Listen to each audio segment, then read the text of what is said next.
Thank you.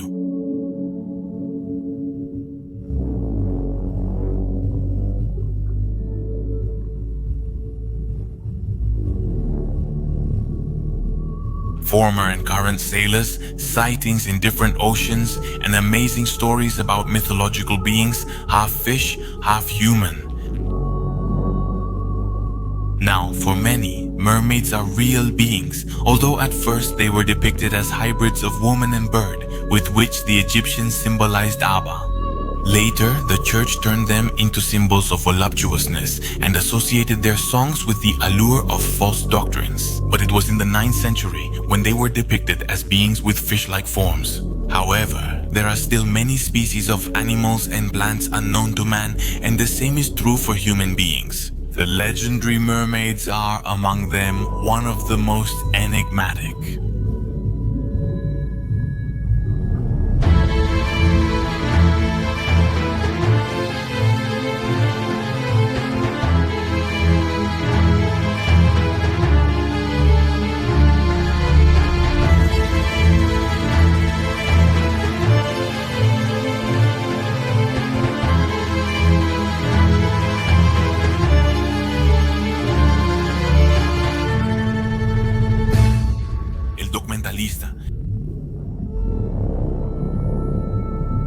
Mermaids are creatures with the upper body of a beautiful woman, while from the waist down they don't have legs, but rather a fishtail. Their origin dates to Greek mythology, but mermaids also appear in various other civilizations' mythology and folklore.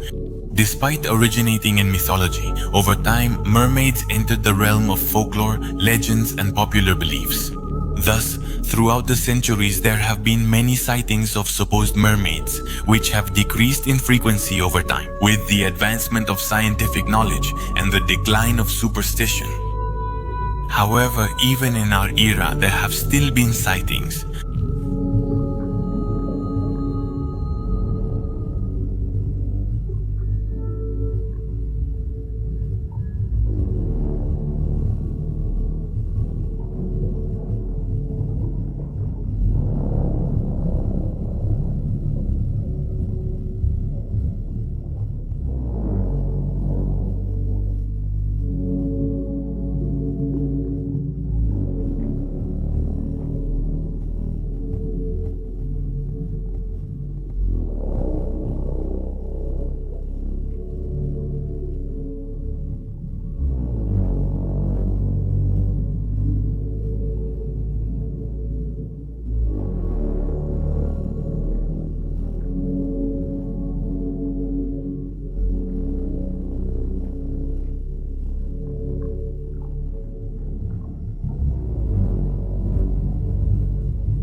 To this day, there is still no compelling evidence to suggest the existence of mermaids, and what in the past might have been taken as evidence. The fake corpses created by taxidermists, for example, have generally already been clarified.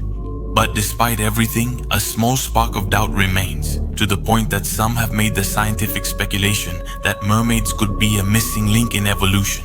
And others, from pseudoscience or esotericism, have claimed that aquatic females are a genetic experiment by extraterrestrials, or a certain type of entity from another world, whether they are spirits or even demons. In the Middle East, the first stories of mermaids emerged in Assyria in the year 1000 before Christ. Before Christ, and in them, mermaids were depicted with the body of a fish and the torso and face of a woman. Just like today, the Mesopotamian legend is highly relevant, later recounted by Diodorus Siculus, a Greek historian from the 1st century before Christ. Before Christ expressed in terms of Latin mythology. This legend tells that the Syrian goddess, Derceto offended Venus, the goddess of love, and in retaliation, Venus inspired her with love for a shepherd, which was a small thing for a goddess.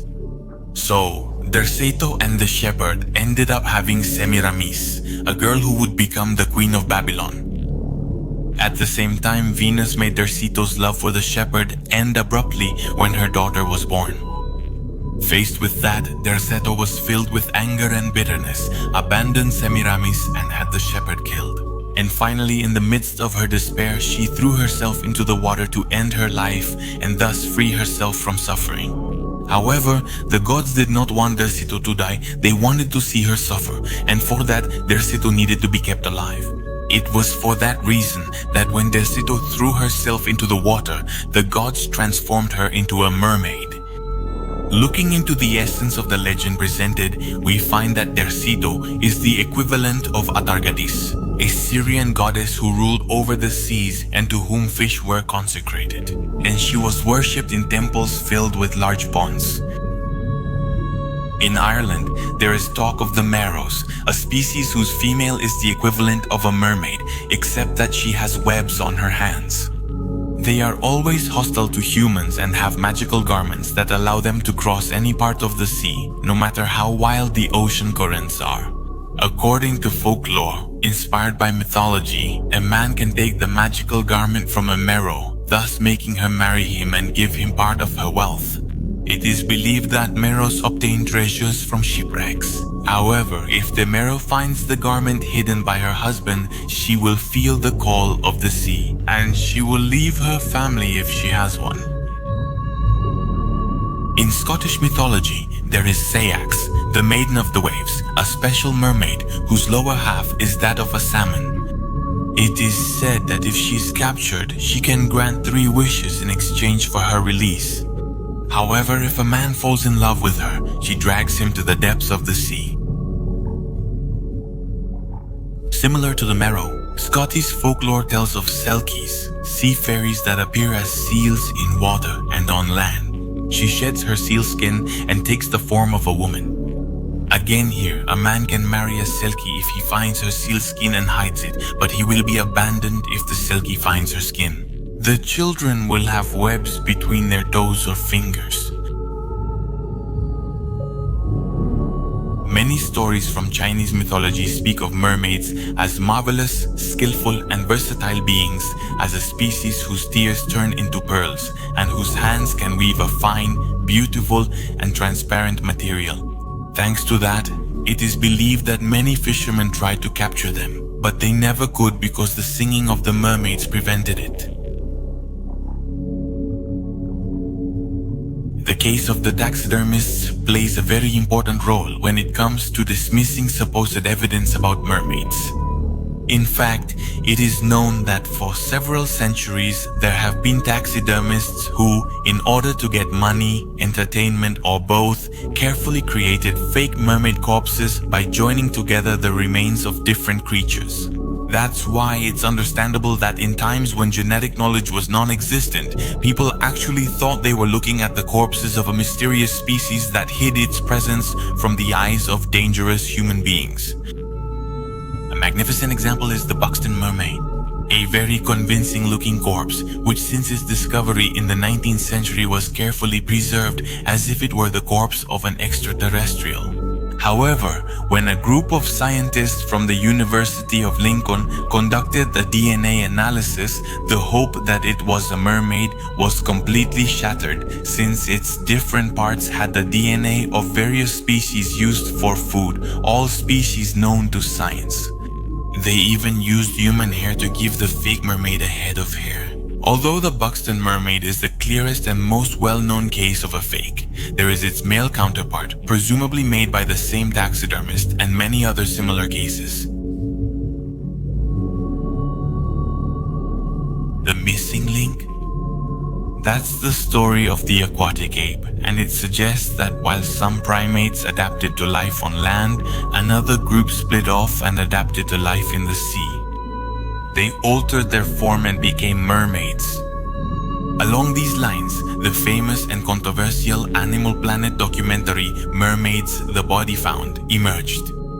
This documentary presented the discovery of an alleged mermaid corpse, mentioned the aquatic ape theory, and claimed that the United States government knew about the existence of mermaids.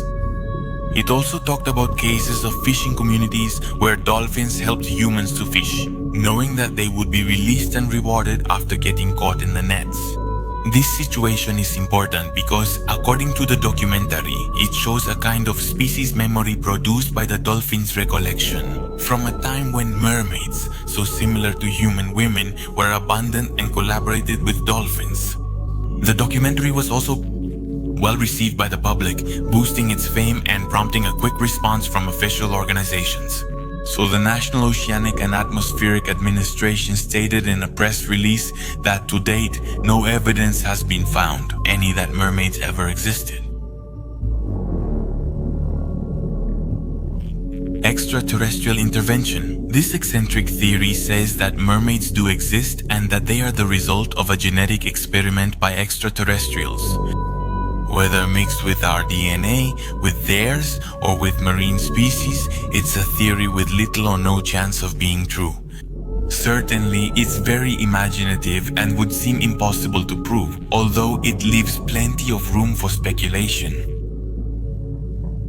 Can we then think that the extraterrestrials intentionally created very few mermaids and programmed them for a very low reproduction rate? Or they designed them to live much longer? Or simply not to be able to die from aging? Does that explain why there used to be so many sightings and now there aren't anymore? Because even though they can't die of old age in the scenario presented, they can still die from accidents, attacks, and those kinds of situations. That being the case, their numbers would gradually decrease. Of course, all of this shouldn't be considered a scientific explanation, although the terms related to the kind of chance involved are scientific. Which, for example, doesn't happen in the panoramic view. Esoteric religious hypothesis that mermaids are a type of demon. This hypothesis has another huge problem. It can be used to explain too many unknown things, and it even has the potential to ruin the seriousness that the self-scientific discourse of cryptozoology seeks. In this way, we can easily think that Bigfoot, the Chupacabra, and the Loch Ness Monster, all of them are isolated experiments by extraterrestrials who are simply trying to adapt to our planet or play with us. This was Syrenas, the documentalist.